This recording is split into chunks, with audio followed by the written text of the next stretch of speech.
Show de bola, pessoal. Bom dia, então. Estou muito feliz por estar aqui hoje, por ter esse espaço aqui para falar um pouquinho na Developers Conference. Espero que vocês estejam curtindo o evento. Estou desde ontem aqui acompanhando. Ontem eu estava na trilha de Agile e Agile Coaching. Hoje estou aqui entre a trilha de microserviço e a de management, dando ali um pouquinho de cada, pegando o melhor do que a galera está trazendo aí para a gente, né? E vim compartilhar um pouquinho aqui com vocês agora das minhas experiências aí, dos meus desafios de ensinar programação, né? Para jovens de periferia, moradores de favela, galera da comunidade, né? Em geral, pessoas de mais baixa renda, né? Então, para a gente começar aqui, deixa eu passar meu slide. Quem sou eu, né? Quem é a pessoa que vos fala? Então, basicamente, essa pessoa da foto aí, com um pouquinho mais de filtro, talvez, né, de Instagram ali. Eu me chamo Matheus Mendes, eu tenho 20 anos de idade, sou bem novo aí, né? Nasci em Juiz de Fora, Minas Gerais, quase perto do Rio de Janeiro ali, né? A galera costuma falar que é os carioca de Minas, mas é um pessoal bem legal, né? Um povo muito acolhedor, o povo mineiro aí, em geral, eu gosto bastante, apesar de ter crescido em São Paulo, né? Nasci lá em Minas. E eu descobri essa questão de código, né, de programação ainda bem novinho, quando eu tinha 12 anos, né? Como eu sou dessa geração mais nova aí, a gente já teve muito fácil ali, né, acesso a computador, acesso à internet. Então, ali quando eu tinha uns 12 anos, eu já tive meus primeiros contatos com código, né? E eu jogava um joguinho que chamava Minecraft, né? Ainda existe hoje em dia, talvez vocês até conheçam. É um jogo escrito em Java, né? Uma linguagem de programação. E nesse jogo tinha uma parada que se chamava mods, né? Modificações desse jogo, né? Que eram algumas inclusões de novas funcionalidades que não eram desenvolvidas pela própria desenvolvedora do jogo, né? Eram outras pessoas ali que desenvolviam coisas extras para esse game. E aí eu sempre gostava de baixar os mods, testar mods novos, e aí em algum momento veio na minha cabeça, né? Pô, por que eu não posso também fazer? Se tem outras pessoas fazendo, né, que não são da própria desenvolvedora, por que eu não posso ser essa outra pessoa, né? E eu comecei a procurar alguns tutoriais no YouTube, comecei a ler sobre, e comecei a desenvolver os meus próprios plugins ali, né, que a gente chamava, que são essas funcionalidades adicionais do jogo. E eu basicamente baixava alguns prontos e decompilava, né? Que é como se tu estivesse extraindo um código, assim, né? E tu pudesse ler as linhas e eu tentava entender ali o que eram aquelas palavras, o que fazia aquele código e assim que eu fui entrando, né, nesse mundo da programação, né? E também tive alguns contatos, quando mais novo aí, com a parte de segurança, de pentesting, né? Gostava ali de ver o que eu conseguia fazer, então eu ia fazendo de tudo um pouco ali do que me era possível, né? Sem ter acesso a uma escola mesmo, né? Um ensino, que eu ainda era bem novinho, né?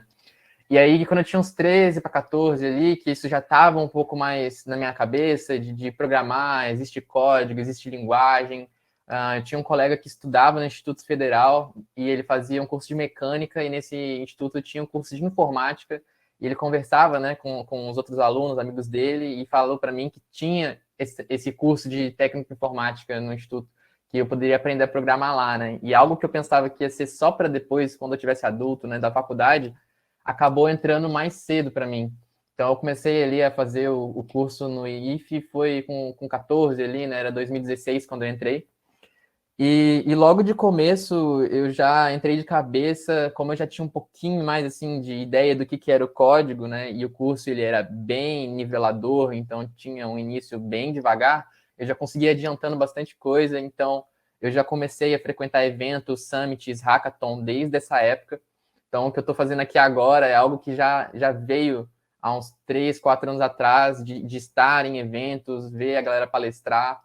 Eu lembro que quando eu estava ali no meu segundo ano do médio, eu fui num Google Developer Group, né, que era de Campinas, que são grupos de desenvolvedores amparados e apoiados pelo Google, e eu vi a galera do iFood, que inclusive está aqui palestrando também, né, falando sobre microserviços, sobre comunicação assíncrona, e eu no instituto ainda aprendendo HTML, CSS, aquele beabá da programação, e aquilo meio que explodiu minha cabeça de um jeito que eu vi que o buraco era muito mais embaixo.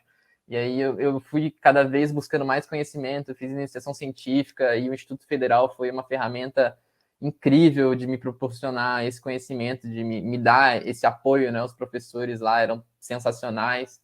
E foi ali que eu comecei a me desenvolver, assim, né, nessa carreira da programação. E saindo dali, eu fui fazer ciência da computação, né, na Universidade Federal de Itajubá, e aí já em Minas Gerais, né, voltei para Minas Gerais. Acabei ficando um ano só lá, porque o curso era integral e eu não tinha grana para me manter, né, só quem me ajudava era minha mãe, né, meu pai não é presente, e aí ela não conseguia mais arcar com os custos e eu precisei voltar para casa, trabalhar e tal. E acabou que eu voltei ao IFE fazer análise e desenvolvimento de sistemas. Eu utilizei a mesma nota do Enem que eu tinha feito lá para poder ingressar no Instituto Federal e comecei a fazer lá esse curso tecnólogo. E acabei abandonando depois de novo, porque eu comecei a trabalhar numa startup que pediu para eu ir morar em Londrina, então minha vida virou uma loucura assim do nada. E eu comecei a trabalhar 24 horas por dia, e aí comecei a perder as matérias por falta. Acabei tendo que abrir mão do estudo de novo para poder trabalhar. E depois eu consegui voltar. Atualmente eu estou aí no curso de banco de dados, estou fazendo numa instituição privada, né, na FIAP, faço EAD, então como é um curso assíncrono, eu consigo conciliar melhor. Faço mais de final de semana ali, né, assisto às aulas, faço as tarefas e tal. E tenho gostado bastante, né? Esse curso aí tem um nome bem complicado, né? Banco de dados, Business Intelligence, Big Data, mas para deixar assim mais claro para quem não tem muita familiaridade, é basicamente ali utilizar dados para gerar indicadores, então criar gráficos ali, né, apresentar para uma tomada de decisão, para um stakeholder de repente, e trabalhar com grande volume de dados, né, que é o Big Data, né, que é algo que está bem atual aí no mercado. Além disso tudo aí, eu também sou desenvolvedor, né, estou no mercado aí mais ou menos desde 2018, meados de 2018 aí, fazendo freelancer no mercado mais formal mesmo, de 2019 para frente. Foi quando eu comecei a estagiar e depois fui me desenvolvendo mais dentro de empresas. E hoje eu sou desenvolvedor pleno, full stack, na Trinto, que é uma agência que tem diversos clientes gigantes. E eu estou alocado na Samsung SDS, que é uma divisão tecnológica da Samsung, né? E eu atuo com e-commerce, Vitex.io, que é uma tecnologia brasileira SaaS para e-commerces, né? Lojas virtuais, que é escrita basicamente no framework React, né? E a gente também trabalha com React diretamente quando a gente precisa criar algum componente específico. E é basicamente isso. Eu atuo ali dando manutenção na shop.samsung.com aí, da América Latina. Então, entra demanda do México, do Chile, da Argentina, de diversos países, né? Do Peru, chega para a gente fazer. E estou há pouco tempo nessa empresa, né? Mas já estou aí colaborando, tô curtindo bastante o ambiente, né? Por ser algo bem gigante, tem toda uma gestão, uma parada que antes eu não tive contato, né? De sempre ter começado antes em empresas menores, agora com um time grande, uma metodologia ágil, né? Foi até por isso que eu vim aqui para o TDD, porque eu vi a trilha de Agile Coach, achei super bacana. E fora essa parada toda, né, técnica de trajetória, só um pouquinho mais assim da minha pessoa. Atualmente eu moro em Florianópolis, né, a Ilha da Magia aqui, um lugar muito maravilhoso, inclusive palco da próxima edição do TDV, né, do The Developers Conference, CDC, estou confundindo a sigla. E inclusive serei coordenador da trilha de diversidade, então quem tiver na próxima edição aí pode ser que me veja presencialmente lá no palco, ajudando a galera aí que também quiser compartilhar conhecimento, né? Também sou músico, multi-instrumentista, toco aí tipo uns 8 ou 9 instrumentos. Comecei com música quando eu tinha 8 anos, aí eu fui de violão, a guitarra, a contrabaixo, a trompete, a saxofone, a piano, e isso entrou dentro de mim. Agora eu não consigo mais largar, né? Sempre que eu tô trabalhando, eu tô ouvindo música, sempre que eu tô na rua, eu tô ouvindo música, sempre que eu tô andando de skate, eu tô ouvindo música, então faz parte de mim também. E aí eu sou também praieiro, né? Na toa que eu tô em Florianópolis, né? Curto bastante aí a praia, pegar uma ondinha, a cachoeira também. E andar de skate, né? Longboarding. Sempre é bom ter alguma atividade aí também, né? Para espairecer a mente. É basicamente essa pessoa que vos fala. Então vamos lá, né? Basicamente, por que eu tô aqui então? Por que eu estou aqui? O que me fez sair do meu conforto, do meu trabalho, da minha rotina para vir falar aqui com vocês hoje, né? Então, basicamente, eu tenho um sonho, né? E não sou só eu que tenho um sonho, né? Vocês também têm sonhos. Martin Luther King tinha um sonho. Todo mundo sonha. E o meu sonho, particularmente, é revolucionar a forma como as pessoas se relacionam com tecnologia. E o que seria isso, né? Fomentar o acesso, desenvolver o raciocínio crítico, demonstrar que todos têm capacidade de sonhar e voar alto. Basicamente, a tecnologia ela vem se tornando difundida. No Brasil, isso já está bastante em crescimento, né, em ascensão. Durante esses últimos anos aí, a gente vê que realmente teve um crescimento do acesso à internet, principalmente. Eu vou até trazer alguns dados aí nos slides da frente para demonstrar isso para vocês. E demonstrar que qualquer pessoa tem capacidade de sonhar e voar alto, né? Eu realmente dei sorte ali por ter nascido numa época onde a tecnologia cresceu junto comigo, então ali eu já era acostumado a ir no Google e pesquisar alguma coisa que eu não sabia, coisa que gerações passadas, de repente, tinha que ir numa biblioteca, achar um livro na prateleira, então, né? Essa acessibilidade que a internet trouxe para a gente e facilitou muito o meu desenvolvimento e o acesso que eu tive à informação, né? E meu sonho é que isso seja totalmente convencionado, que isso seja acessível para qualquer pessoa, né? Todo mundo tem que ter acesso à internet hoje, porque o livro, né, apesar dele ser uma ótima fonte de conhecimento, ele é uma fonte física, então ele depende de uma transportadora que leva na tua casa, do dinheiro que tu compra o livro, depende de várias coisas, né? Agora, a internet, ela traz para a gente uma descentralização, né, do conhecimento, qualquer pessoa consegue achar um conteúdo com muita facilidade, e isso tem que ser acessível para todas as pessoas, não só para as classes que têm realmente grana para pagar uma internet, grana para comprar um notebook, né? Isso tem que ser realmente, tipo, praticamente, tu tem que nascer ali na minha cabeça, né, na minha visão de mundo, tem que nascer com um computador do teu lado para te ajudar a se desenvolver, para você poder ter a mesma chance de competição, de entrada no mercado que as outras pessoas têm, né? Então, basicamente, aí alguns dados, então, no Brasil, em 2020, 72% da população tinha acesso à internet, trazendo em números assim mais expressivos, né, 152 milhões aproximadamente, né, 152 milhões de pessoas já tinham acesso à internet, versus 60 milhões de pessoas que não tinham. Então, apesar de 72% ser um número expressivo, né, parecer algo muito grande, se você olha pelo lado do volume das pessoas que não têm acesso, 60 milhões de pessoas é a população da Itália. Então é como se tivesse um país desconectado. Imagina hoje se existisse um país desconectado. Não dá para imaginar, né? Mas o Brasil tem um país dentro dele desconectado, né? Porque temos dimensões continentais, né? Nosso país é muito grande. Então a gente precisa realmente cada vez mais buscar a acessibilidade e buscar levar esse acesso às pessoas. Já em 2021 tivemos uma boa evolução, né, de aproximadamente aí 11%, de acordo com os dados que eu busquei, que a fonte está lá no final do slide, e 177 milhões de pessoas já tinham acesso versus 36 milhões que não tinham acesso. Então, ainda é um número muito grande, né? Com certeza existem países que têm menos de 36 milhões de pessoas, mas a gente vê que em um ano ali já teve uma evolução muito boa. E o meu sonho assim, é que em 2025 esse número seja praticamente irrisório, que ele não seja algo muito relevante, porque o acesso tem que chegar a essas pessoas.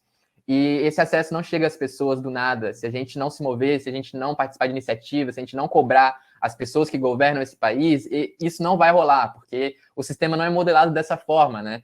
Então a gente tem que realmente lutar por isso. Então, se a gente olha esses dados, né, eles pareciam muito expressivos, muito bons, mas se a gente colocar uma lupinha em cima dele e olhar com um pouco mais de calma, a gente pode ver que teve um crescimento de mais de 10% nas classes C, D e E, né, que são as últimas classes ali, né, da pirâmide social, né? E apenas 50% das pessoas de classe C possuem computador. A classe C é a classe média, tá, gente? Não é a pessoa que está na periferia, já é alguém ali que tem certas condições. Então, se as pessoas que têm certas condições já a metade não tem computador, imagina as pessoas que estão à margem da sociedade, né, que estão nas periferias, que é a estatística de baixo, né, nas classes D e E, o número cai para 13%. Poxa. Então, 13% das pessoas que estão ali nessas classes mais baixas têm acesso a um computador. Então, quando a gente pensa no acesso à internet, isso pode ser uma televisão que está conectada, pode ser um telefone, né, que tem acesso ao WhatsApp, que hoje em dia virou praticamente nossa comunicação universal, né? Mas quando a gente pensa, né, em que a gente quer transformar a vida das pessoas através da tecnologia, a gente precisa realmente pensar no computador, porque é a ferramenta de trabalho, né? Então a pessoa não vai conseguir ali entrar no mercado de TI se não tiver um computador, né? Vai ficar muito difícil. E aí, eu venho aqui compartilhar com vocês a iniciativa Mais um Code. Tá aí alguns links embaixo, né? O Instagram, o Linktree e o site deles. E o que é Mais um Code? É um projeto social, tá?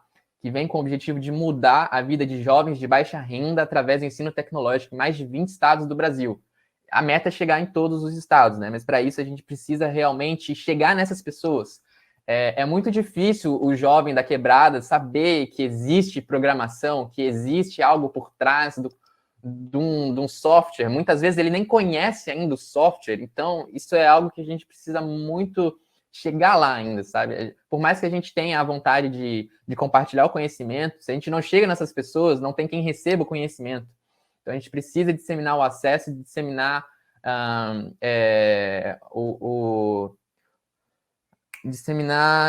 promover o uso da internet, né, para busca de conhecimento de forma geral, né? A gente precisa criar esse conceito, né, de que a informação está disponível e promover uma ferramenta para que essas pessoas possam acessar essa informação, né? Então, é basicamente isso. Eu fui mentor da Mais um Code, né? Dei aulas aí durante 6 meses no projeto. Entrei com uma iniciativa de fazer streaming também para tentar levar esse conteúdo além, né, das salas ali de alunos, as salas virtuais, né, que é um projeto à distância. E quem quiser ser mentor, quem tiver conhecimento aí de programação, no momento é mais focado na programação, porque é onde está surgindo a maior quantidade de vagas, né? Mas futuramente eles têm mais ideias de fazer carreiras de, por exemplo, QA Analyst, de UX, UX Designer. Então, no site da Mais um Code, tu pode se inscrever como mentor e também como aluno, se tu é uma pessoa aqui que se interessa por tecnologia e não está ainda muito habituado, né? Tu pode também se inscrever lá para ser aluno. E é basicamente isso. E eu vou comentar um pouco, né, de como foi ensinar programação para essas pessoas, né? O que eu senti, o que eu entendi disso, né? Então, basicamente, identifiquei alguns gaps, né? Por mais que eu também não vim de um ambiente super elitista, eu já tive acesso, né, desde cedo, então algumas coisas para mim era mais simples. Mas pensando já nas pessoas que estão na periferia, que cresceram lá, isso ainda é mais difícil. Então, muitas coisas que para mim podiam ser simples, para eles não eram simples. E isso no começo foi um pouco divisor de águas para mim. E aí eu acabei colocando aqui 3 principais pontos, né, que foram conflituosos ali, que me pegaram na hora de eu estar explicando programação e ensinando para essas pessoas, né? Basicamente o contexto, né? Todo mundo tem vivência diferente. Então, se ali, para mim, era normal falar, pensa num sistema de uma biblioteca onde tem uma bibliotecária, tem um ISBN, tem um aluguel de livro. Meu, será que essas pessoas já foram numa biblioteca, sabe? Será que elas já estiveram nesse ambiente? Talvez não. Então, a gente tem que ter esse olhar, assim, um pouco mais empático, né? De poder olhar para a pessoa e perguntar, né? Eu fazia bastante isso. Depois que comecei a identificar, assim, que às vezes o que eu falava parecia não fazer muito sentido, perguntava assim, meu, me conta do teu cotidiano, o que você fez hoje? Ah, hoje eu tomei café, aí eu saí para trabalhar, daí eu voltei e dei banho no meu filho, né? Então, beleza, vamos utilizar esse contexto para exemplificar, vamos criar abstrações, vamos criar analogias relacionadas a esse contexto que as pessoas vivem. Então, ali, de repente, eu queria ensinar programação, falar de classe e objeto, não ia falar da biblioteca, eu ia falar da cozinha. Poxa, a cozinha é como se fosse o software, a geladeira é como se fosse a classe, né? E aí ela tem propriedades, por exemplo, a cor da geladeira. Então, tem que ali estar mais próximo, né? Tem que ser algo mais visual, né? E a linguagem também, né? A forma que você fala, principalmente quando o assunto é programação, tem muito termo em inglês. Então, se a gente começa a falar object, array, começa a falar de class e de programming e não sei o que, isso começa a criar uma ideia de que aquilo não é para a pessoa, porque ela vai achar que o inglês é super necessário. E o inglês ele não é super necessário, né? Ele vai super facilitar se você tiver, mas é questão ali de lógica, né? Na ideia. E de tu conhecer os termos, não precisa saber as traduções, não precisa pensar traduzindo, né? E é isso que eles tinham em mente, né? Que eles precisariam saber inglês para saber programar, e não é exatamente isso. E se eu chegava logo falando inglês, era essa a impressão que eu passava, né? Então, basicamente, ali, utilizar termos em português, tentar utilizar também a empatia ali, né? Uma comunicação mais simples. Então, o que é um array? É um conjunto de coisinhas, sabe? Assim, é como se fosse uma caixinha que tu guarda várias coisas dentro. Então, tu tem que, assim, chegar, né, mais na pessoa. Tem que ser mais realista, né? De algo que ela conhece, para que ela possa assimilar, né? E não fique somente um conhecimento abstrato. E o tempo livre também, né? A maioria dos alunos trabalhavam. E outra coisa, né? O nosso projeto era focado em jovens, mas o jovem, quem é o jovem, né? A pessoa que sonha, a pessoa que está correndo atrás ainda da sua vida, que está buscando novas experiências e não tem uma idade certa. Então não é alguém de 18 a 20 anos. Meus alunos ali tinham aluno de 39 anos, tinha aluno de 42 anos, pessoas que ainda estão buscando algo para se identificar e falar que eu quero fazer isso no resto da minha vida, que eu quero me desenvolver nisso. Então, são pessoas que têm vidas diferentes, né? Trabalham, às vezes, até 2 empregos. Então, eu tinha que ter uma certa flexibilidade, né? Ali, perguntar sempre, pessoal, qual é o melhor horário que todo mundo consegue estar junto, gravar as aulas para que pudessem assistir, né? Depois, em outro horário, se não pudessem estar junto. E sempre tentar, assim, ser o máximo de flexível, né? Então, quando tu trabalha com essas pessoas, não pode ser muito rígido, né? De falar, o horário é esse e esse, se tu se atrasa, tu não tá mais dentro do projeto, tipo, isso é uma coisa completamente que vai contra os princípios do que a gente está tentando fazer, né? Que é realmente levar esse conhecimento às pessoas, então a gente tem que ser flexível, a gente tem que entender o que elas precisam, quando elas precisam, e tentar fazer isso da forma mais empática possível. E aí as tecnologias adotadas, né? Pensando também que as pessoas que estão nesse contexto não vão ter, na maioria dos casos, computadores muito potentes, às vezes não tem nem computadores, né? A gente tem que tentar utilizar ferramentas mais leves. Então ali eu identifiquei uma ferramenta para escrever código, né? Um editor de código colaborativo online, então a pessoa não precisava instalar nada na máquina, era só abrir o Google Chrome ali e jogar Reptile, que já caía ali numa sala, e era tipo um Google Docs, né? Que tu pode, várias pessoas mexer ao mesmo tempo. Então era super legal ali, eu falava para os alunos, então se eu preciso fazer isso, quem consegue me ajudar?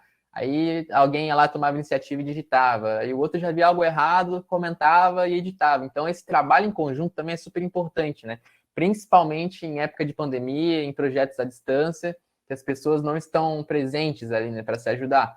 Fica muito mais difícil aprender quando você está sozinho, né? E além disso, né, os encontros eu fazia na plataforma Jitsi, né, porque o Meet agora tem um limite ali de 1 hora, também tinha problema com gravação porque é por Drive, e eu não tinha espaço no Drive, enfim. E escolhi o Jitsi como plataforma porque poderia upar tudo no Dropbox, que eu achava uma ferramenta melhor, tinha mais espaço, e foi essa ferramenta que eu adotei. E de linguagem de programação em específico, né? Eu optei pelo JavaScript e pelo TypeScript. Por quê?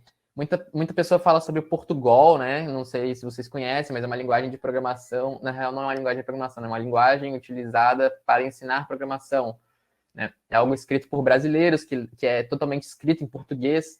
E eu não acho isso ideal, porque isso cria, assim, né, uma memória. Então, depois a pessoa vai entrar numa linguagem, ela vai ter uma dificuldade, porque ela vai lembrar daquele negócio em português. Então, por mais que seja difícil uma linguagem em inglês logo de começo, o JavaScript ele tem uma certa simplicidade ali por a estrutura dele, né? Então, como a gente pode começar de forma bem básica ali, só criando uma variável, criando uma estrutura de decisão, né? Um if, um else, isso fica muito mais tranquilo para a gente. Muita gente fala do Python, né? O Python é bom para ensinar, mas o Python é uma linguagem que é um pouco singular, assim, na sua estrutura, né? Não é como se fosse parecido com as outras linguagens. Já o JavaScript ali, ele vai ter uma certa familiaridade com outras linguagens, com C Sharp, com Java, com o que a pessoa quiser programar depois, né? Então eu optei pelo JavaScript também porque a maioria das vagas que estão abrindo são de JavaScript hoje, né? E dos frameworks aí que a gente tem, Vue, Angular, React, né? E como a ideia desse projeto também é levar as pessoas para o mercado, né? Porque o Brasil, principalmente, tem um déficit aí de mais de 50 milhões de vagas de desenvolvedores. Então não dá tempo de todas as pessoas entrarem na faculdade, fazerem 5 anos de curso, se formar e cair no mercado, né? As empresas têm necessidade de ter pessoas trabalhando, colaborando Então, a gente quer o máximo possível levar essas pessoas para perto do mercado. Então, utilizar essas linguagens que estão sendo mais utilizadas agora, né, é um facilitador também. E o TypeScript, ele vai ser um upgrade ali que eu fiz do JavaScript, porque é a mesma coisa, basicamente, né? Ele não é nem uma linguagem a mais, né? Ele é um upper set, que a gente chama, né? Em cima do JavaScript, que ele vai inserir as tipagens.